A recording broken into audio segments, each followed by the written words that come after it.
प्रधानमंत्री नरेंद्र मोदी फ्रांस राष्ट्रपति Emmanuel Macron द्वारा आयोजित रात्रि भोज में हुए शामिल। एआई एक्शन समिट की करेंगे सह अध्यक्षता, होगी कई द्विपक्षीय वार्ता भी। राज्यपाल ने अन्नदाताओं के आर्थिक सशक्तिकरण पर दिया बल, किसानों को बहुफसली खेती पर ध्यान देने का सुझाव, वैज्ञानिकों को किसानों को उन्नत कृषि से रूबरू कराने की सलाह।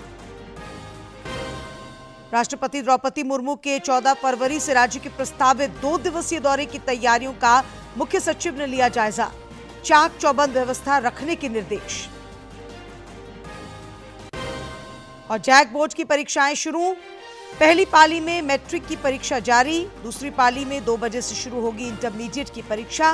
कदाचार मुक्त परीक्षा को लेकर व्यापक इंतजाम।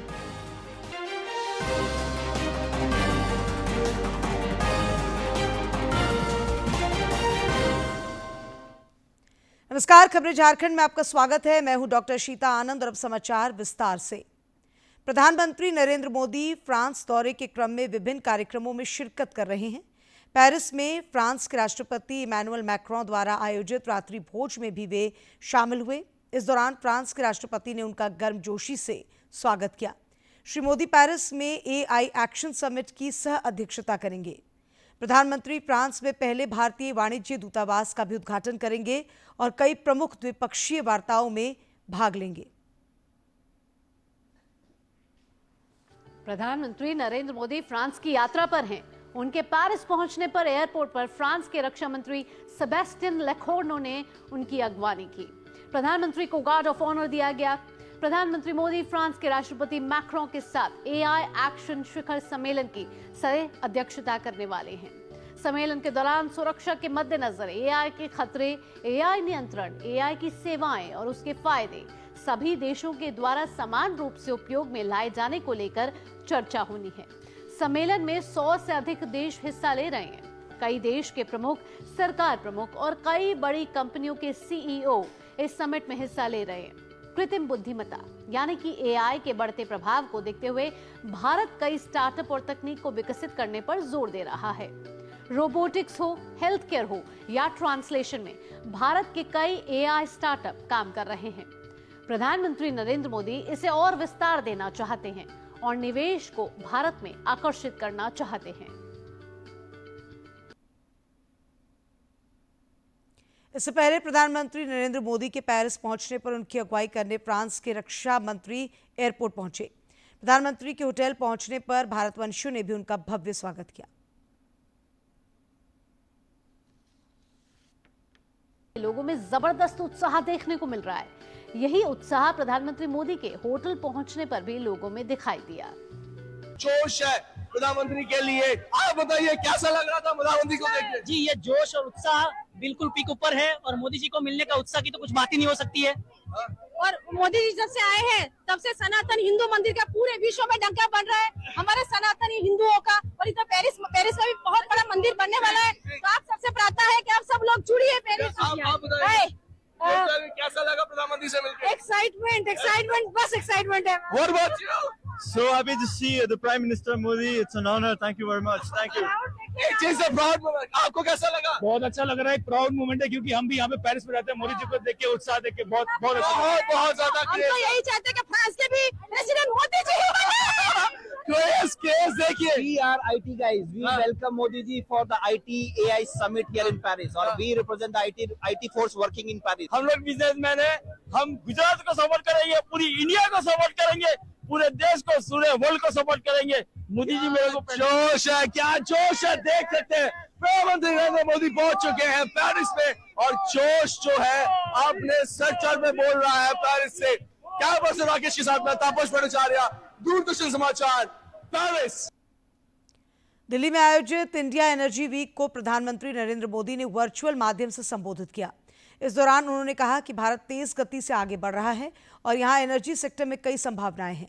प्रधानमंत्री ने कहा कि भारत के लिए अगले 2 दशक काफी अहम हैं। उन्होंने कहा कि हम 2030 तक 500 गीगावाट अक्षय ऊर्जा का लक्ष्य हासिल करना चाहते हैं।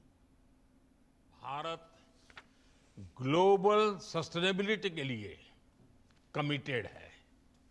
इससे भारत के एनर्जी सेक्टर में नई संभावनाएं तैयार हो रही हैं।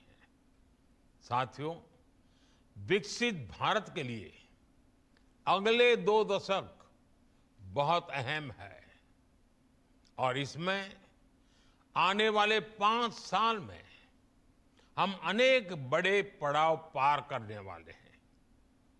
हमारे बहुत सारे एनर्जी गोल्स 2030 की डेडलाइन के हिसाब से अलाइन किए गए हैं। साल 2030 तक हम 500 gigawatt renewable energy capacity add करना चाहते हैं। साल 2030 तक भारतीय रेलवे ने नेट जीरो कार्बन एमिशन का टारगेट रखा है। साल 2030 तक हम हर साल 5 million metric tonne green hydrogen कर सके, ये हमारा लक्ष्य है। गोड्डा सांसद ऋषिकांत दुबे ने कांग्रेस पर देश को तोड़ने वाले विभाजनकारी तत्वों से सांठ-गांठ का आरोप लगाया है। उन्होंने इस मुद्दे पर कल लोकसभा में कांग्रेस पर तीखा हमला बोलते हुए जॉर्ज सोरोस के साथ संबंधों और पैसे लेने की जांच की मांग की। करोड़ रुपया भारत को टुकड़े करने के लिए दिया या नहीं दिया? यूएसएड और जॉर्ज सोरोस की ओपन सोसाइटी फाउंडेशन ने राजीव गांधी फाउंडेशन और राजीव गांधी चैरिटेबल ट्रस्ट को पैसा दिया कि नहीं दिया? तीसरा, ओवरसीज कांग्रेस के जो अध्यक्ष हैं सैम पित्रोदा साहब, उनको यूएसएड ने पैसा दिया या नहीं दिया? कांग्रेस पार्टी यूएसएड और सोरोस फाउंडेशन के साथ मिलकर देश को टुकड़े टुकड़े करना चाहती है। रांची के कांके स्थित बिरसा कृषि विश्वविद्यालय द्वारा आयोजित 3 दिवसीय एग्रोटेक किसान मेले का कल समापन हो गया।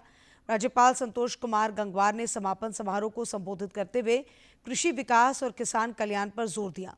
उन्होंने कहा कि जब अन्नदाता सुखी होंगे तभी हम सब सुखी रह सकेंगे। राज्यपाल ने किसानों को बहुफसलीय खेती पर ध्यान देने का सुझाव दिया। उन्होंने कृषि की उन्नत तकनीक से किसानों को अवगत कराने पर भी बल दिया ताकि अन्नदाताओं की उत्पादकता और आय बढ़ सके। उन्होंने वैज्ञानिकों और विद्यार्थियों को इस दिशा में पहल करने की सलाह भी दी। राज्य के पहले राज्यपाल प्रभात कुमार राज्यपाल संतोष कुमार गंगवार से शिष्टाचार मुलाकात की। इस दौरान दोनों के बीच कुछ देर बातचीत हुई। इस संबंध में राजभवन की ओर से कुछ तस्वीरें साझा की गईं।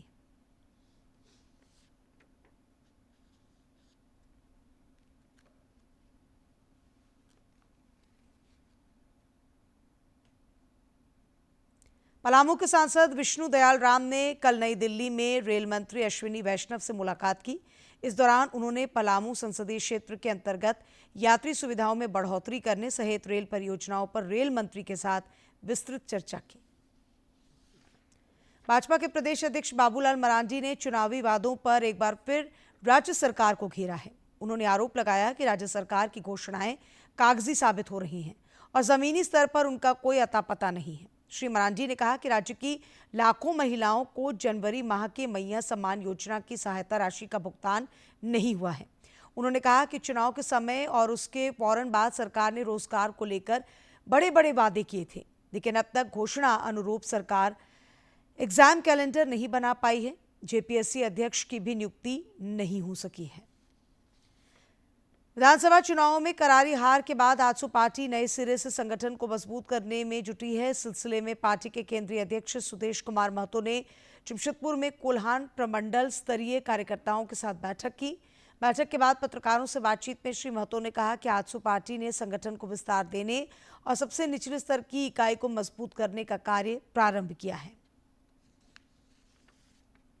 बैठक आहूत है, फिर पलामू संथाल परगना, सभी जगहों पर सांगठनिक कार्य का लोग स्वरूप देने की तैयारी हम लोग सब लगे हुए हैं, उसी का है। और कैडर है हमारे, कभी निराश नहीं होते। ये जुझारू वही कैडर है जिसने इस राज्य को मंजिल बनाया और राज्य की मंजिल बनाकर इन्होंने अपना सर्वस्व जीवन निछावर करने का, त्याग करने का इतना साहस, अपने भविष्य को त्याग करने का साहस जुटाने वाला ये संगठन है। राष्ट्रपति द्रौपदी मुर्मू राज्य के 2 दिवसीय दौरे पर 14 फरवरी को रांची आ रही हैं। इस दौरान राष्ट्रपति बीआईटी मेसरा के प्लैटिनम जुबली कार्यक्रम में हिस्सा लेंगी। उनके प्रस्तावित दौरे को लेकर मुख्य सचिव अलका तिवारी की अध्यक्षता में बैठक हुई। मुख्य सचिव ने अधिकारियों को निर्देश दिया कि प्रोटोकॉल के अनुसार राष्ट्रपति के दौरे के दौरान पूरी व्यवस्था चाक चौबंद रखें। समीक्षा के दौरान मुख्य सचिव ने निर्बाध विद्युत आपूर्ति का निर्देश दिया। वहीं एयरपोर्ट के निदेशक को हवाई अड्डा पर वीआईपी लॉन्च को व्यवस्थित रखने को कहा। इस दौरान राष्ट्रपति के मिनट टू मिनट कार्यक्रम के अनुसार अलग अलग व्यवस्था के लिए संबंधित विभागों के अधिकारियों की तैयारियों का भी उन्होंने जायजा लिया। राज्य में निवेश को लेकर मुख्यमंत्री हेमंत सोरेन का प्रयास रंग लाने लगा है। पिछले सप्ताह कोलकाता में संपन्न इन्वेस्टर मीट में मुख्यमंत्री और उद्योगपतियों के साथ बैठक के बाद झारखंड को 28,306 करोड़ से अधिक के निवेश प्रस्ताव मिले हैं। निवेशक झारखंड के विभिन्न क्षेत्रों में अपनी उत्पादन इकाई लगाने के लिए इच्छुक हैं।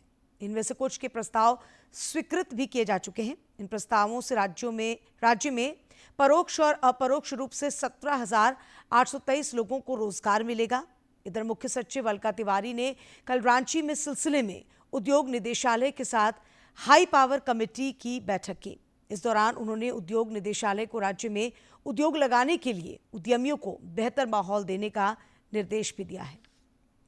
आपका पसंदीदा डीडी झारखंड नए तेवर और नए कलेवर के साथ आपके बीच है, ताकि पल पल की खबरें आप तक पहुंचे।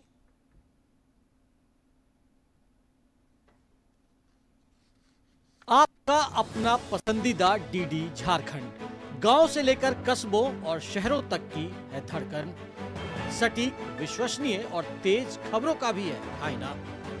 राजनीति के मंच से सत्ता के गलियारों तक, खेत से खलिहान और मनोरंजन से इंफोटेनमेंट तक, खेल के मैदान से रंगमंच की खबरों तक, सब कुछ देखिए हमारे प्रादेशिक समाचार में हर रोज दोपहर 12:30, शाम 6:30 और 7:30 बजे, सिर्फ और सिर्फ डीडी झारखंड पर।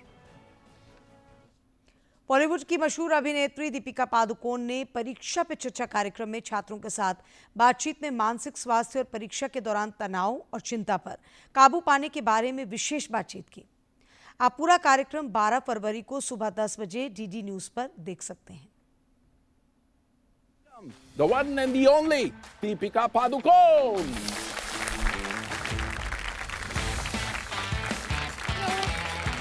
मैं बहुत ही नॉटी बच्ची थी। मैं हमेशा सोफास पे, टेबल्स पे, चेयर पे चढ़ के कूदना। कभी कभी हम बहुत स्ट्रेस हो जाते हैं। जैसे मैं मैथ्स में बिल्कुल वीक थी और आज भी हूँ। जैसे नरेंद्र मोदी जी ने उनके किताब एग्जाम वॉरियर्स में भी लिखा है, express never suppress.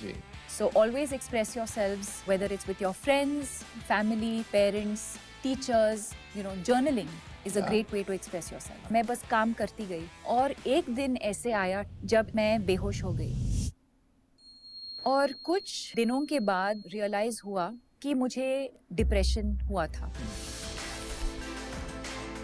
So I want you all to visualize one strength that all of you think you have and write it down.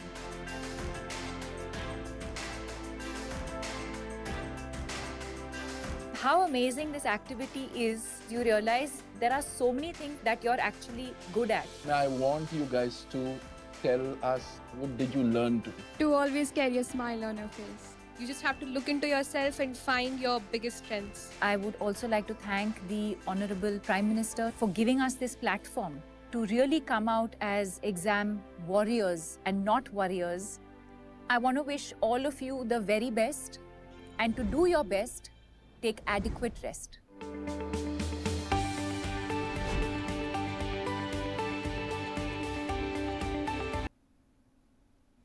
Ranchi जिले के तमाड़ स्थित सालगाजी एकलव्य विद्यालय में 11वीं कक्षा में अध्ययनरत सूरज मुंडा को कल परीक्षा पे चर्चा कार्यक्रम में प्रधानमंत्री नरेंद्र मोदी से संवाद करने का गौरव प्राप्त हुआ। सूरज मुंडा के पिता सुरेंद्रनाथ सिंह मुंडा किसान हैं और वे खूंटी जिले के अड़की प्रखंड के खिसारी बेड़ा गांव में रहते हैं।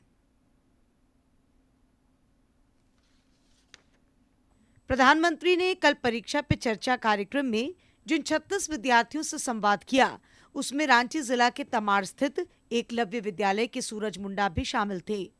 सूरज मुंडा ने बताया कि मोदी सर से बात करना एक सपने की सच होने जैसा रहा।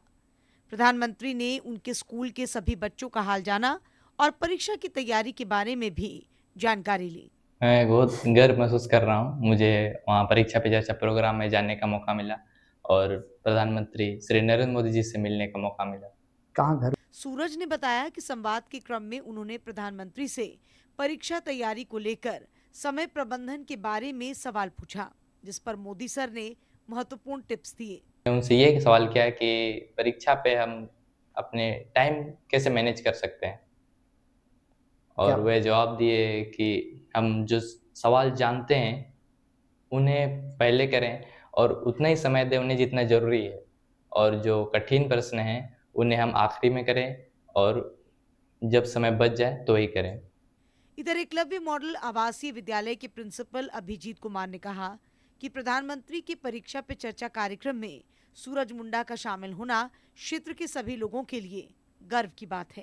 तो धन्यवाद प्रधानमंत्री नरेंद्र मोदी जी का कि उन्होंने हमारे क्षेत्र के लिए झारखंड से, जो कि 8वें संस्करण में देखा हूँ, ये मैं कभी नहीं देखा कि ऐसे क्षेत्रों से, अड़की जैसे एक छोटे से क्षेत्र से और सलगाडी जैसे एक एरिया से हमारे बच्चे का सिलेक्शन होता है, जो कि दिल्ली में जाकर के माननीय प्रधानमंत्री जी के साथ परीक्षा पे चर्चा पे भाग लेता है।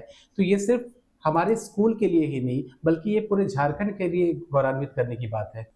परीक्षा पे चर्चा कार्यक्रम आज लोकप्रियता के शिखर पर है। कारण साफ है कि मोदी सर की पाठशाला में मिले सफलता के मंत्र विद्यार्थी जीवन ही नहीं बल्कि जीवन भर काम आते हैं। खूंटी से ज्योत्सना की रिपोर्ट। प्रधानमंत्री नरेंद्र मोदी के परीक्षा पे चर्चा के 8वें संस्करण कार्यक्रम को लेकर गिरिडीह के सर जेसी बोस बालिका उच्च विद्यालय की छात्राओं और शिक्षकों में खासा उत्साह देखा गया।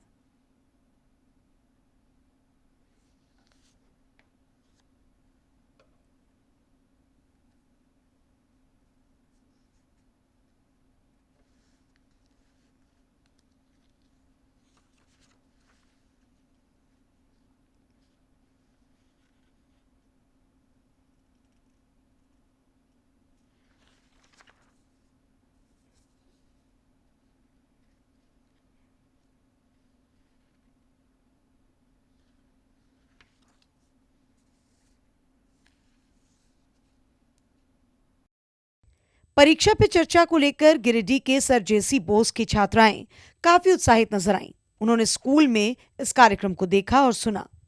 छात्राओं ने कहा कि परीक्षा हॉल में प्रश्न पत्र देखते ही घबराहट होती थी, लेकिन प्रधानमंत्री के इस मोटिवेशनल सेशन के बाद उन्हें तनाव से मुक्ति मिली है और परीक्षा का डर कम हुआ है। एग्जाम के टाइम हम लोग को जितना हो सके हम लोग को मेडिटेशन या फिर डीप ब्रीथिंग भी करना चाहिए, उससे हम लोग को रिलैक्स मिलता है। काम चल रहा है, उन्होंने प्रधानमंत्री ने हमें ये बताया स्मार्ट बोर्ड के तहत कि हमें पोषण के लिए ज्वार और गेहूं वगैरह का न्यूट्रिशन लेना आवश्यक है, जिसके कारण हम अपने शरीर को अच्छे से मैनेजमेंट कर पाएंगे और ज़्यादा हम लोग को स्ट्रेस नहीं लेना है। हमें उस तरह नहीं जाना, डिप्रेशन में नहीं जाना चाहिए, क्योंकि हम अगर शांति से पढ़ाई करेंगे, बीच बीच में ब्रेक करेंगे तो हम डिप्रेशन में नहीं जाएंगे। और हमें बहुत सारे पोषक तत्वों की भी आवश्यकता होती है, जैसे गेहूँ, चावल, बहुत सारी चीज़ें। हम ऐसे पोषक तत्व खाएंगे तो हमारा तबीयत भी खराब नहीं होगा।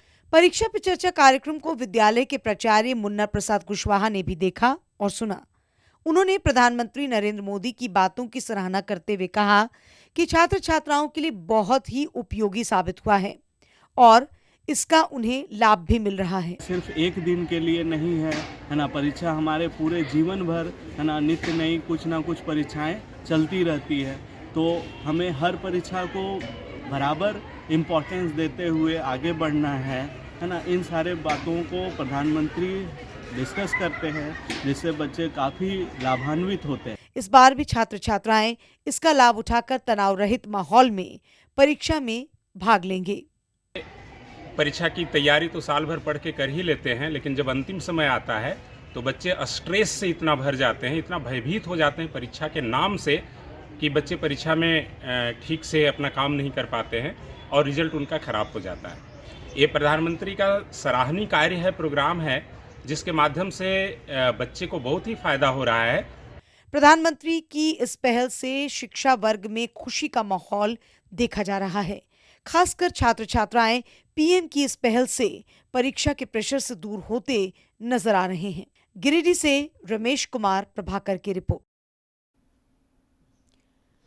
Jharkhand academic council JAC board की परीक्षाएं आज से शुरू हो गई हैं। परीक्षा को लेकर राज्य भर में 1297 केंद्र बनाए गए हैं, जहां पर कदाचार मुक्त परीक्षा के लिए आज व्यापक इंतजाम दिखे। मैट्रिक की परीक्षा जो 1 बजे तक चलेगी। दूसरी पाली में इंटरमीडिएट की परीक्षा होगी जो 2 बजे से शुरू होगी और शाम 5:15 बजे तक चलेगी। इस वर्ष मैट्रिक की परीक्षा में 4,21,000 जबकि इंटरमीडिएट की परीक्षा में 3,44,000 परीक्षार्थी शामिल हो रहे हैं। जैक के अध्यक्ष डॉक्टर नटवा हांसदा ने कहा कि कदाचार मुक्त परीक्षा को लेकर सभी केंद्रों पर व्यापक प्रबंध किए गए हैं। राज्य के 14 जिलों में कल से शुरू हुए विशेष फाइलेरिया उन्मूलन अभियान का आज दूसरा दिन है। केंद्रीय स्वास्थ्य मंत्री जेपी नड्डा और राज्य के स्वास्थ्य मंत्री डॉक्टर इरफान अंसारी ने कल इस विशेष अभियान का वर्चुअल तरीके से शुभारंभ किया। कार्यक्रम को संबोधित करते हुए केंद्रीय स्वास्थ्य मंत्री ने कहा कि फाइलेरिया उन्मूलन के लिए केंद्र सरकार द्वारा राज्यों को हर संभव वित्तीय और तकनीकी सहायता उपलब्ध कराई जा रही है। वहीं राज्य के स्वास्थ्य मंत्री डॉक्टर इरफान अंसारी ने कहा कि राज्य में फाइलेरिया उन्मूलन का कार्यक्रम प्रभावी तरीके से चलाया जा रहा है। डॉक्टर अंसारी ने बताया कि राज्य के 14 जिलों में 1,85,00,000 लोगों को फाइलेरिया रोधी दवा खिलाने का लक्ष्य है। उन्होंने सभी को फाइलेरिया रोधी दवा खाने के लिए प्रेरित भी किया।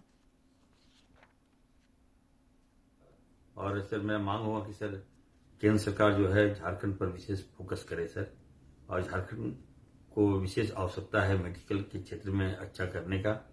यहाँ के लोग काफ़ी सर हर क्षेत्र में हम लोग काफ़ी वीक है, मेडिसिन के अभाव है, हॉस्पिटल का अभाव है। सर मैंने आपसे मांग किया था कि रांची को एक एम्स दिया जाए सर, कहीं हॉस्पिटल दिया जाए सर। मेडिको सिटी के तहत हमारा पैसा रोका गया है सर, उसको आप दिलाने का कृपा करें सर। गिरिडीह जिले के 8 प्रखंडों में भी फाइलेरिया उन्मूलन को लेकर विशेष अभियान की कल से शुरुआत हुई। जिले के उपायुक्त नमन प्रेयस लकड़ा ने सदर अस्पताल में लोगों को फाइलेरिया रोधी दवा खिलाकर इस अभियान की शुरुआत की। ये अभियान 25 फरवरी तक चलेगा।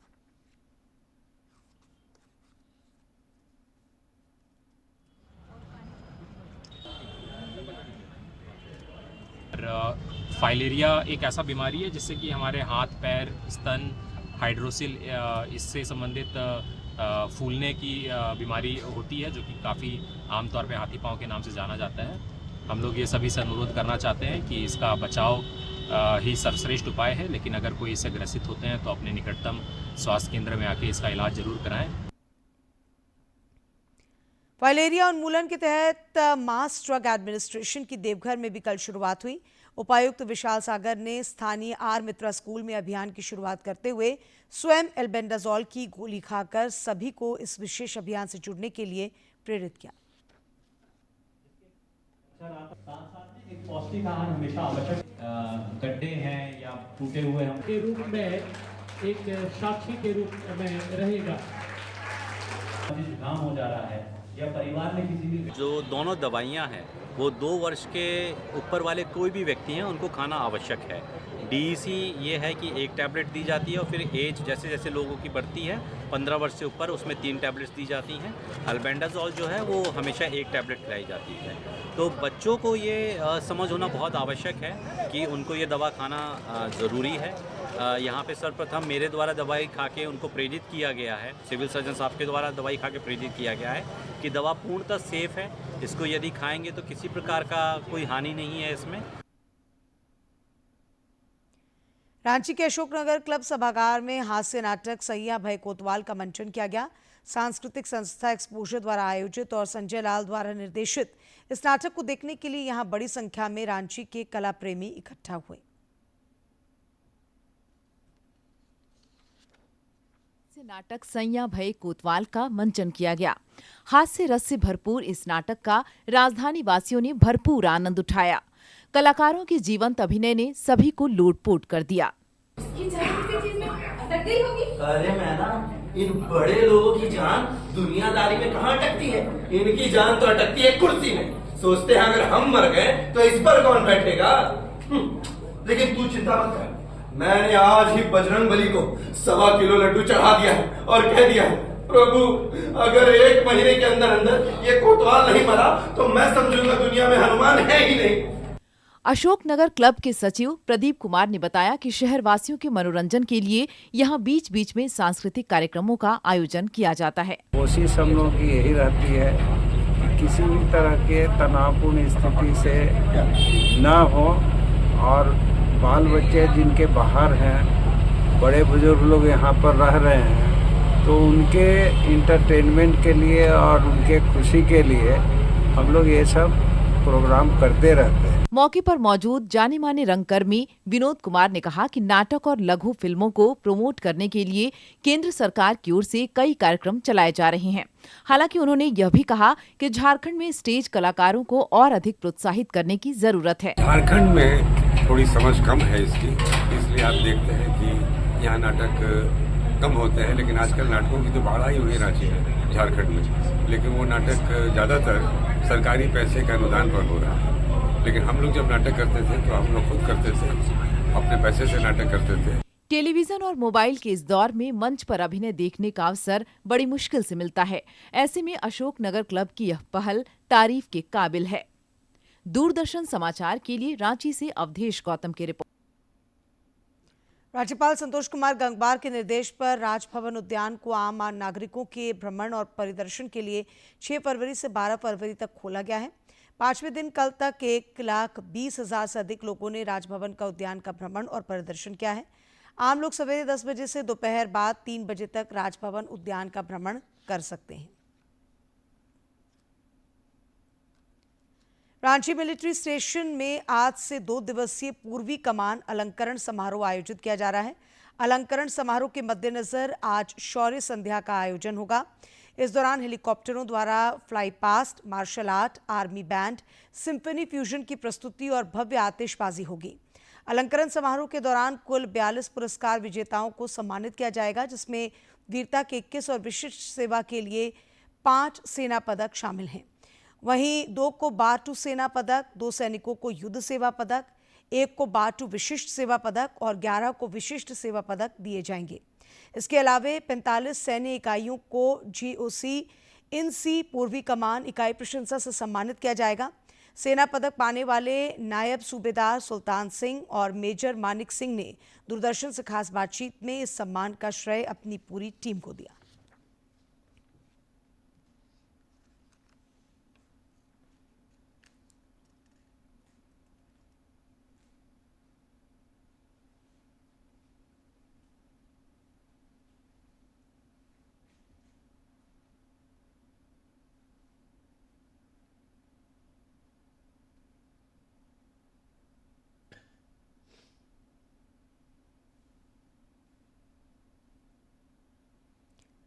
प्रसार भारती ने OTT प्लेटफॉर्म के क्षेत्र में कदम रखते हुए हाल ही में वेव्स की शुरुआत की है।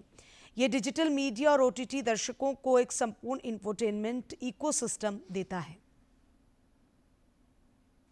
सार्वजनिक प्रसारक दूरदर्शन के OTT प्लेटफॉर्म के क्षेत्र में कदम रखते हुए हाल ही में वेव्स की शुरुआत हुई है। यह डिजिटल मीडिया और OTT दर्शकों को एक संपूर्ण इंफोटेनमेंट इकोसिस्टम देता है। अगर आपको भी चाहिए फ्री में शानदार कंटेंट तो आज ही डाउनलोड करें। QR कोड के जरिए भी वेव्स ऐप डाउनलोड की जा सकती है। तो प्रसार भारती का नया OTT प्लेटफॉर्म वेव। और अंत में मुख्य समाचार एक बार फिर।